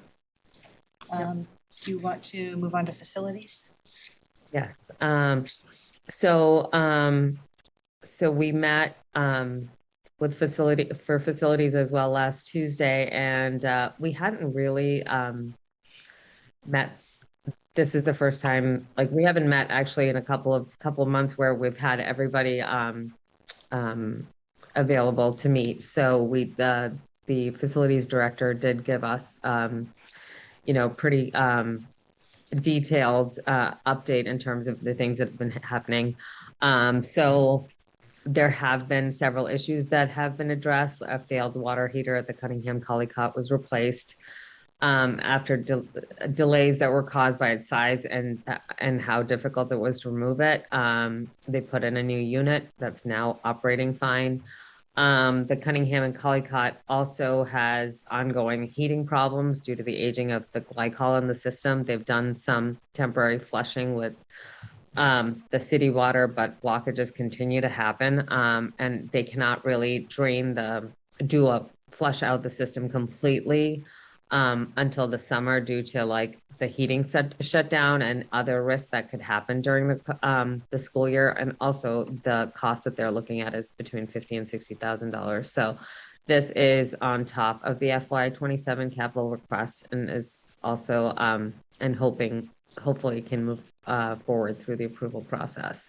At the high school, the bleacher motors have been failing, so the replacement motors are difficult to find because the original ones that we have in there are discontinued. So recommendations would be to get new bleachers and a future capital request, but unfortunately, again, there's a cost associated with all of these things, which limits what we can do. So just trying to find creative ways of kind of fixing and addressing the problems temporarily. And then in terms of Cunningham and Collycott third and fourth floor project, all of the third floor work has been complete. So any lighting issues and air balancing delays, they've all been resolved over the winter break. Phase 2 work on the fourth floor has begun, which includes the concrete ceiling removal and to prepare for the summer construction. So they've actually cleaned out a lot of the stuff that was up on the fourth floor. So that just kind of helps us stay within the timeline. So they're going to be working through February and April break as well to make sure that we are still on target for the end of August timeline to complete that project. And then I just briefly touched on what now that the facilities advisory committee feels like they did this big project, which was awesome. And we had this amazing charge last year to kind of over the last 2 years, even when Mark was on it, to kind of lead this project. And now that it's, you know, kind of coming to an end, we're kind of looking at what next we could help with next. So those are ideas that we're brainstorming and kind of ways how the committee can be helpful at our other schools. So those are ongoing discussions we're having, but that was really it. Thanks, Anna. Any questions? Mark? Just the capital budget request document that was shared. Yep. It's in the folder. I'm gonna, Oh, that's This is- capital, that's this not is facilities facilities. advisory. Sorry, yeah, you're right, I apologize. Only facilities advisory thing is the Cunningham third grade rooms cubbies. Any update? The cubbies are being checked on weekly. We now have Wednesday meetings that are back in place for the project for the summer. The cubbies have been ordered, they're in ship and load. This is a very small issue, but it's a very big issue to the students and the staff. We're frustrated that they're not here by now. We'd like to them to be here by the end of the month. Okay. We do get updates from the OPM on the Wednesday meetings that say where they are en route to. This does feel like it was more complicated than it needed to be. Yeah, it's awful that it took this long, but The lights are in, everything else is. yeah. Exactly. I appreciate the update, thank you. Anything else? If not, we'll move on to capital. thanks. So, Capital met last Thursday, and we were presented by the town administrator with the documents that I've shared. So we can kind of go through what you see here in the FY27 capital budget request spreadsheet.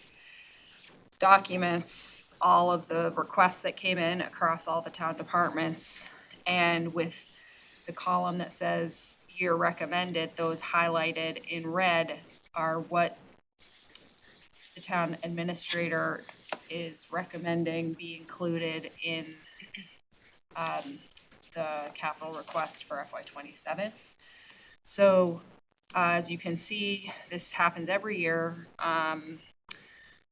There are a number of requests from all departments that are not being fulfilled. I did check with Tom McCarthy, the Director of Consolidated Facilities, to just make sure that, he remains in support of the recommendation here, that he feels it sort of will meet the needs of the schools in particular. He did have the opportunity to talk through this with town administrator to really reprioritize in line with the amounts that are available. But I'm gonna highlight a couple of particular issues that I wanna update you all on. The main thing for you to know is that the capital committee is at this point intending to vote on this recommendation at our next meeting, which is a week from tomorrow on the 29th.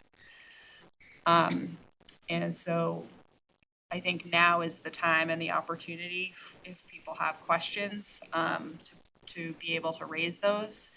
But just so you know, Tom, feels confident with his ability to work with what is being recommended here.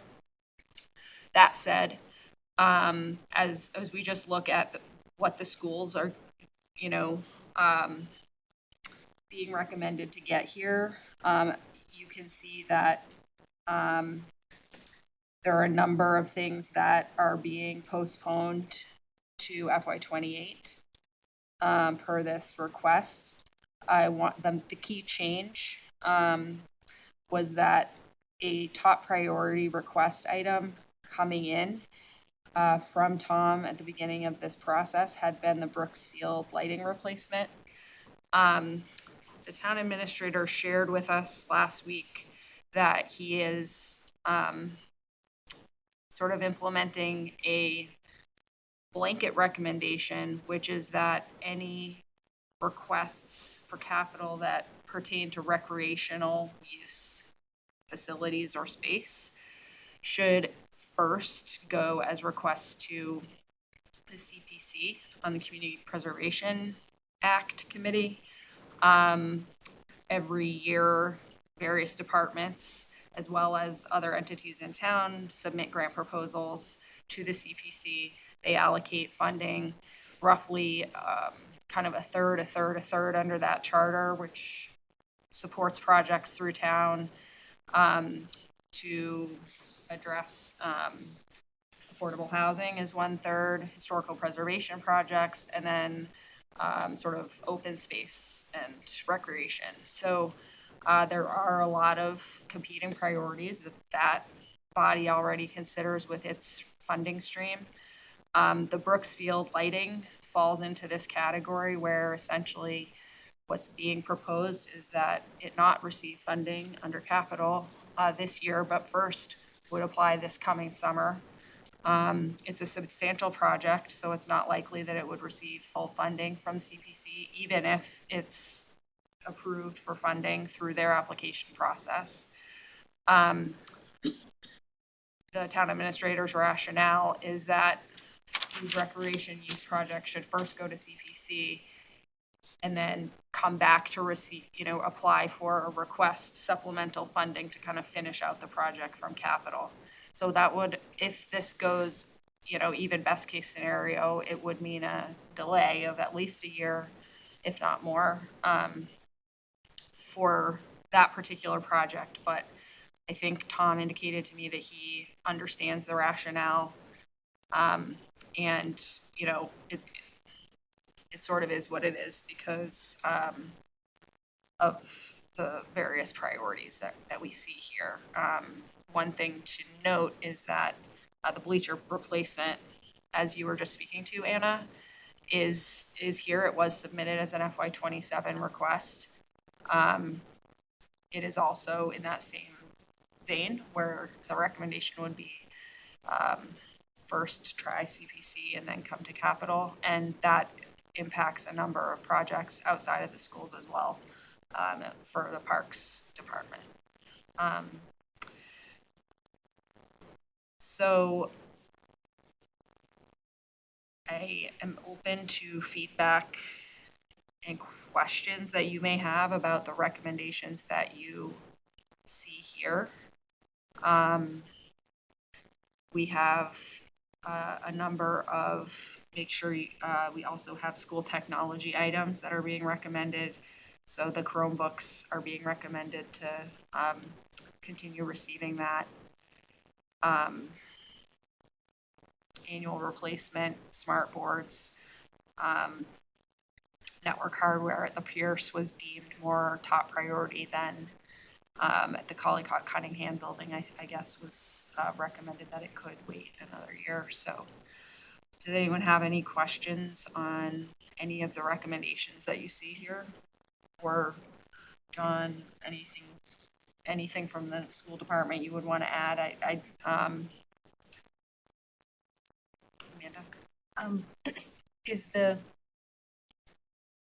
I guess my question is around the Brooksfield piece of it. My understanding, I thought of CPC was that it was sort of for projects outside. So if somebody was coming in talking about like a playground project or something that it feels more like it's entities outside of the town or the schools. And I don't know, I think this is a hard one. I just have been hearing so much about the need for this and the fact that, even Tom talking, I can't remember 2 meetings ago, sort of like, don't turn the lights on until the last minute, because they're going to, I think it's such a big thing for the town, the teams. I don't know, it just seems like I know we probably don't have any influence on it, but it just seems like something that should be funded by the schools in the town or through capital, not necessarily through CPC. I think I'm not sure that I understand that rationale.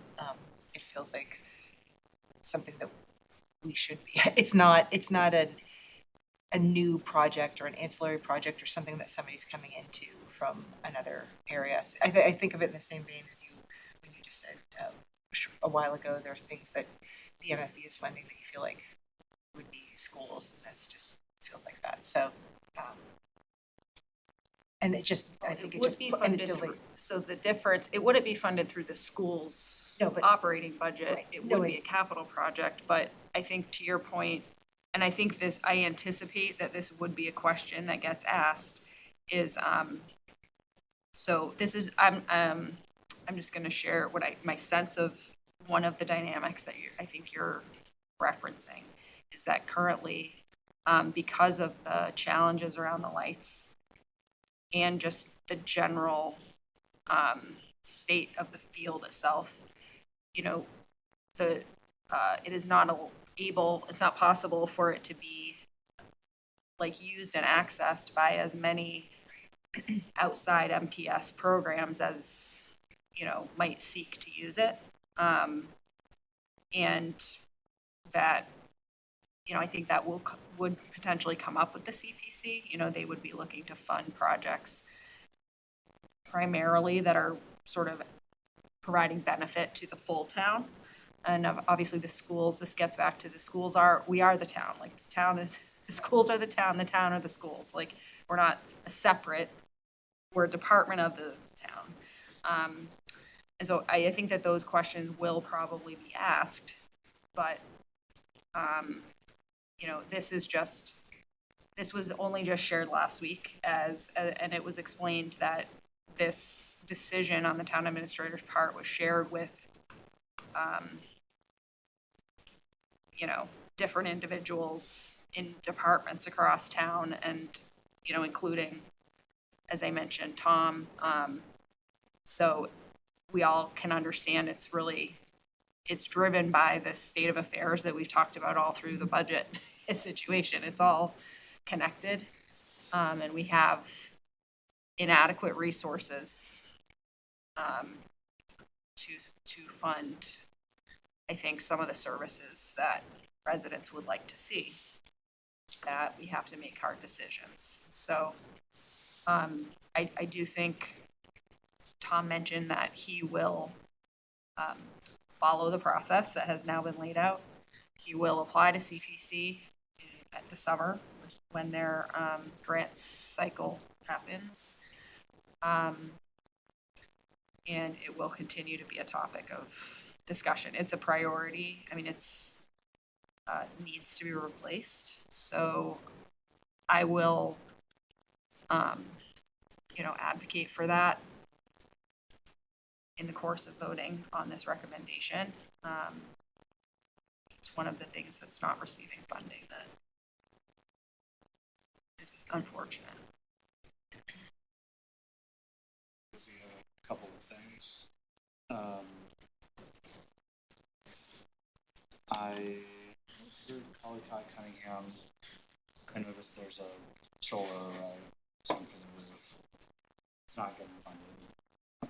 I personally, I don't think the town should be purchasing solar arrays. I don't think this will ever get funded because it's such a huge chunk of money.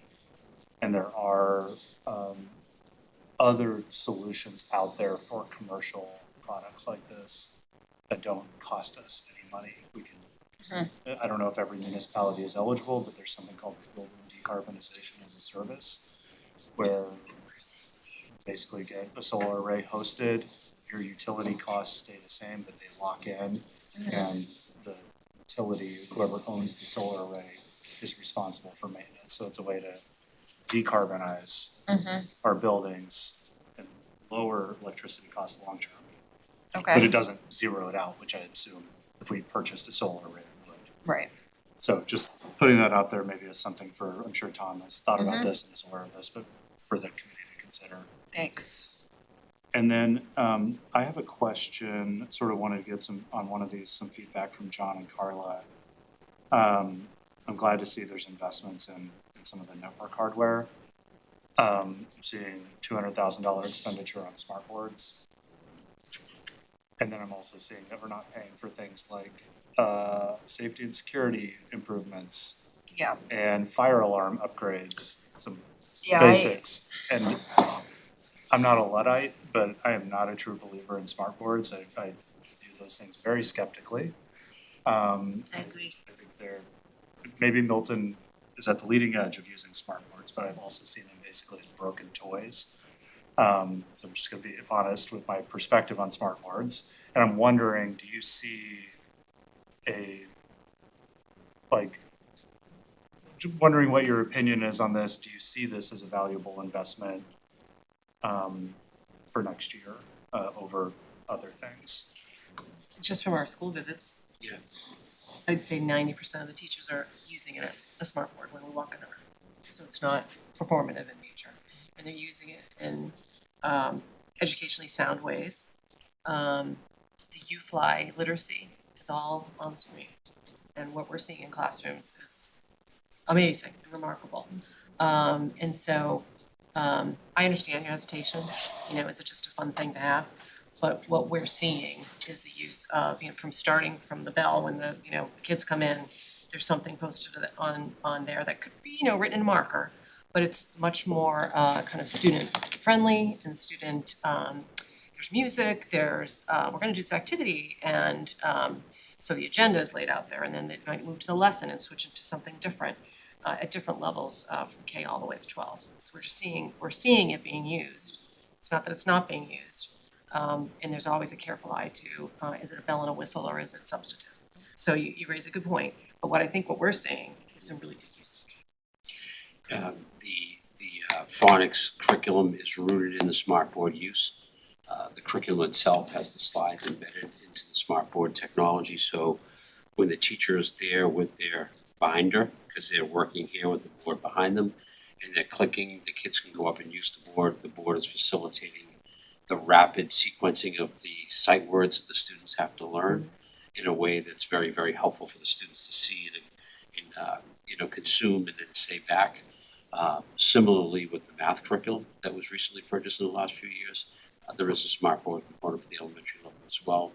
So, and I think what we're also in is that if they're connected to curriculum, then we want to make sure that every student has the same experience across all of those classes. And we want to make sure teachers are using it in the same way. So I think the curriculums that we're buying over the last few years, and we'll continue to buy, related to the new literacy that we're going to roll out next year, will most likely be connected to a smartboard application that will involve that kind of interaction. So that it's kind of a way of doing business for a lot of the curriculums that are coming out, and at the elementary level, especially two of the major curriculums that we use on a regular basis are embedded into that technology. And that's really helpful. Sorry. well, I was just gonna also share the context that, it looks, we submitted the most requests. And so we have the most that are going unfunded. But one thing I have sort of learned over my years on capital so far is hypothetically, for example, whether it was smart boards or any other one that is currently recommended, if we were to say, you know what, that's actually less of a priority, that does not mean that those funds would be reallocated to a different school project. It's actually more likely that it would then be viewed as, well, if that wasn't really a priority, then we're gonna take that money and spend it on this town hall project that wasn't recommended. So that, we did actually have quite a bit of tension around that piece last year.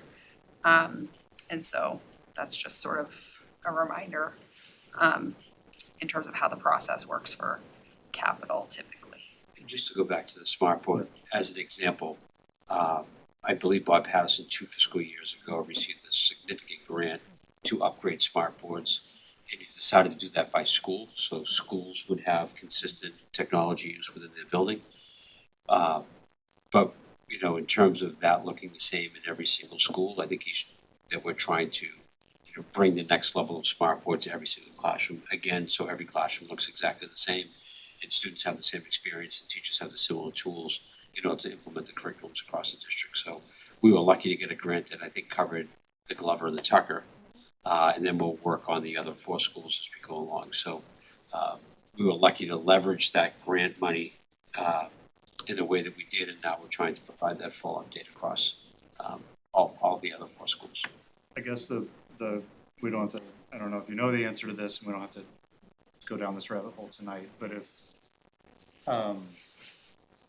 you know, smartboard replacement, if I'm reading this correctly, is the second largest capital expenditure we're making in the district after network hardware at almost $200,000. I don't know what the life cycle is for a smartboard or how many will need to be replaced next year or the year after that. It sounds like we're going down a pathway where we're committed to having to replace smartboards by leaving it in perpetuity because our curriculum is fully integrated with them. Like the curriculum breaks if the smartboard breaks, is what I'm hearing. And so which is fine, probably that's better. I want to make sure that this will be a choice we'll make next year. We'll not do something else. You know, Well, and that's why they're built into capital in this way, actually, because it was the recognition for this and the Chromebooks that these are ongoing expenses, and that when we end up in these operational ebbs and flows like we're in right now, a challenge, you know, that we actually can really, on capital in general, but including with these technology pieces, we can end up in a tight spot if we defer replacement or maintenance on the technology to deal with like what feels at that time like a more urgent issue. So that's why they were brought into capital in the first place years ago. So I think that's important. It's a very important point to name. So that's another thing that I can sort of update the capital committee on, is that actually it's a good thing we have these smart boards in here because we are, you know, continuing to invest in curriculum that depends upon functioning smart boards. So that's a helpful piece for I me. think Katie might be able to help on this. With smart boards is really a generic term. We're actually buying devices that look like the monitors that are on the wall. They're actually cheaper, and they're not smart board products in the sense. They're actually monitors that have the capacity to handle the smartware software and the curriculum software coming into it. So we're actually getting better and better technology at cheaper and cheaper rates each year because the devices are just getting mainstreamed into. So it's not that old-fashioned smartboard that you had to use the smartboard product with the smartboard software and the smartboard curriculum. Everybody's conformed to software that goes onto these monitors that you see in BJ's or that you see behind me right now that are, you know, coming out at such a large pace that price should go down over time. But in the end, is the technology being utilized in classrooms? It is, when you look at it compared to, do we need lights at the Brooksfield and do we need a new Brooksfield? We kind of do. And so I guess there are going to be moments where we might want to pause something at some point if that is prudent to do. So it's not automatic as much as it is. We are a system that is based in this technology in terms of service delivery of our teaching and learning. But we would understand if we had to pause for a year to do something else, if that becomes more prudent over the next 3 years. Thank you. Just like, I mean, I've been in lots of classrooms in my work, and I've never been in one that doesn't have some type of visual projection device, like a projector, screen, rolling smartboard, whatever it is. That is how curriculums are kind of integrated at this point. So that's kind of a standard, whatever the cost is, whether it's again a projector or a screen or a rolling smartboard, there is some capital costs. I might recommend, just based upon our learnings from capital, that we don't use the term smartboards if we don't actually mean, given that it's kind of like Kleenex, where It is. so I don't know what the better term is, but just sometime I know that came up with the Cunningham renovation where it was like specifically said the 4th floor, and so therefore we couldn't do phase 1 of the 3rd floor because it said 4th. And so I just don't. I don't know if anybody would call that out and create issues, but if there's some better generic term of visual displays, school learning visuals, I don't know, something like that. Again, Just like I might be overthinking it. So we use device, I think, not Chromebook anymore. Yeah, It could be end-user iPad, it could devices, be yeah. Chromebook, it could be Kindle device. Okay, that's a great suggestion. I'll follow up to just make sure I can bring the right wording for that.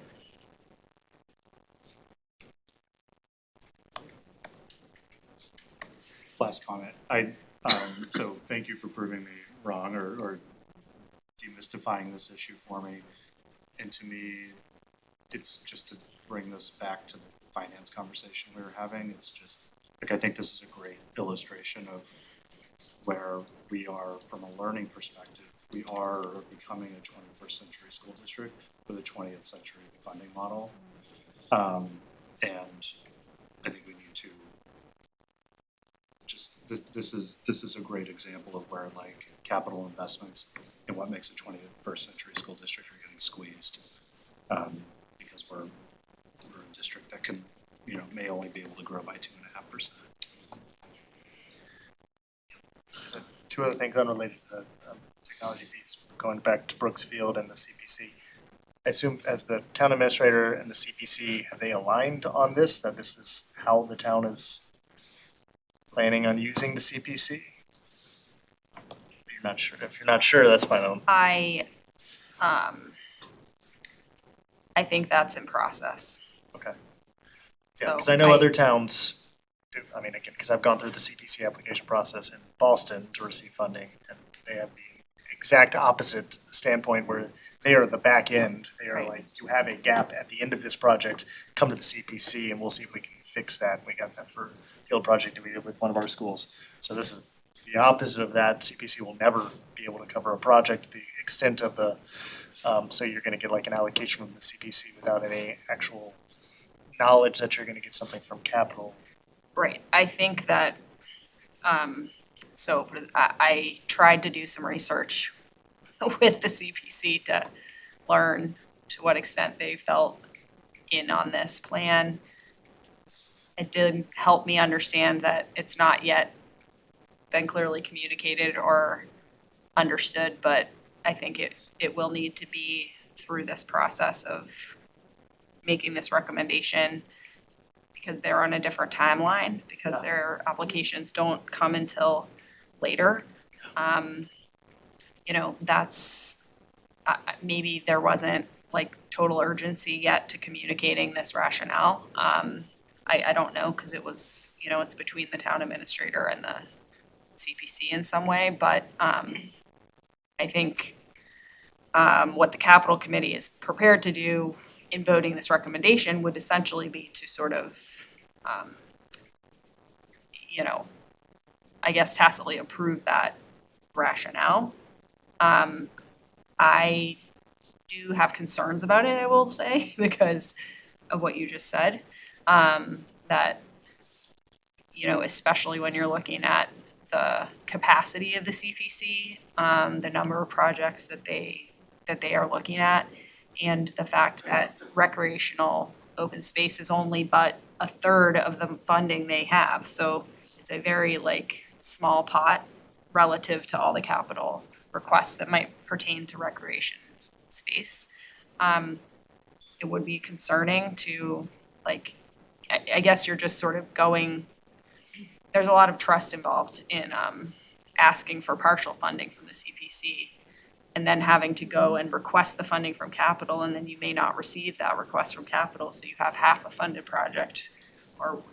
So there's a lot that still needs to get worked out. I think as we've seen with our conversations, we can continue improving communication across departments and committees. So I think that's just this is another example of that. So it's, and it does impact the parks too as well. Yeah. So it will be, and there are limitations on what CPC can fund. They can't even fund certain types of projects. So for example, the replacement of the field itself at Brooks, they would not be able to support as a turf field. So maybe that's what you were sort of alluding to, John, is there may come projects where we have to go to capital. It will not work according to this general philosophy. So there will need to be exceptions. So it's a new concept. It was only raised last week at the capital committee. So I just want to make us all aware that this is sort of a different approach. It is an approach driven by the constrained resources, and just the need to prioritize, which the list does reflect a number of things, especially for DPW, that have been deferred in recent years. So, you know, and then the last piece, which is in the folder, but I'm not really speaking to it right now because we didn't really it wasn't explained in much detail in the meeting. But it was just the spreadsheet sharing the bonded projections. And so that also just sort of serves as a reminder of where the town has already like committed itself to some projects that are gonna be hitting over these next few years. There will be then more like wiggle room in the out years. So if anyone sort of comes up with additional questions or concerns, can you reach out to me individually between now and next Thursday? So that I make sure I'm able to vote on this as a representative of the school committee. We don't vote to approve the request here, but I want to make sure that I'm representing the consensus of the committee. The other question I had is on Brooks Field that is Parks land. I'm sure Brooks Field is. It was, Town of Milton Parks Department. The other fields at the high school are certainly. Brooks, my understanding is, Brooksfield was, swapped to the schools, for the land, below the parking lot that houses the softball field and the baseball field and the current new, baseball field. So that is park land that we permit with the park department to use as a school department. And, the park department books space with us for the Brooks Field, which is now owned by, Gotcha. that was done sometime in 1998 or 2001 or something like that. Okay. As part of the new building project for the 6 schools. Sorry. Not that I weren't like de-aged that much. I know. Back in '98. Yeah, back in the day. Thank you, everybody. Thank you. Okay, the next item we have is approval of the minutes that are in the folder. Anybody have any edits or questions to those?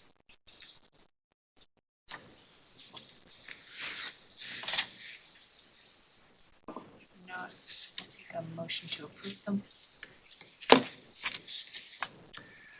Make a motion to approve the minutes from the January 7th, 2026 Milton School Committee meeting. Second? Second? Second. Okay, we'll do a roll call vote. I'll start with Anna. Yes. Nathan? Lindsay? Yes. And Val? Yes. Mark? Yes. And I'm a yes. Okay, the last item is looking at the draft agenda items for the meeting, the next meeting. So we have, 26, 27 school year calendar. Will that be a vote? I think we should put vote down just in case. We have the committee reports, so will everybody be, who will be meeting prior to that? So we'll have finance. Lizzie, you'll have, I'll just do a quick capital update in terms of assuming this request gets approved. Student rep meeting and MFE meeting. and then policy or facilities won't be meeting, right? And policy won't? No, okay. What about any school, anything with school, MSBA? That's the, Count. No. I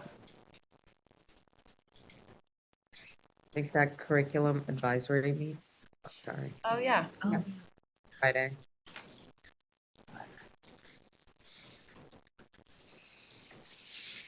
Great. And then we have the community schools 26, 27 proposal, the student services update, and then district teaching and learning update.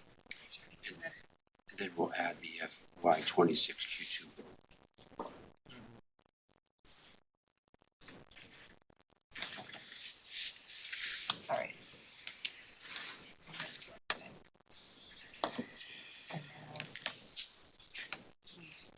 adjourn to executive session, correct? Yes. So there's So I you put want the a motion language in there. Do it. In compliance with chapter I make a motion, wait, you have the motion and you have the language, motion language? Yeah,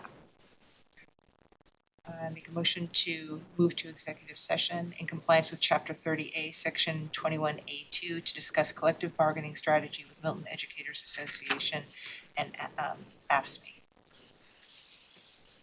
and to adjourn directly. And to adjourn directly to, following the executive session, Not to return to. not to return to open session. Second. It's really clear. Right. We will do a roll call vote. I'll start with Mark, Yes. Val, Yes. Anna,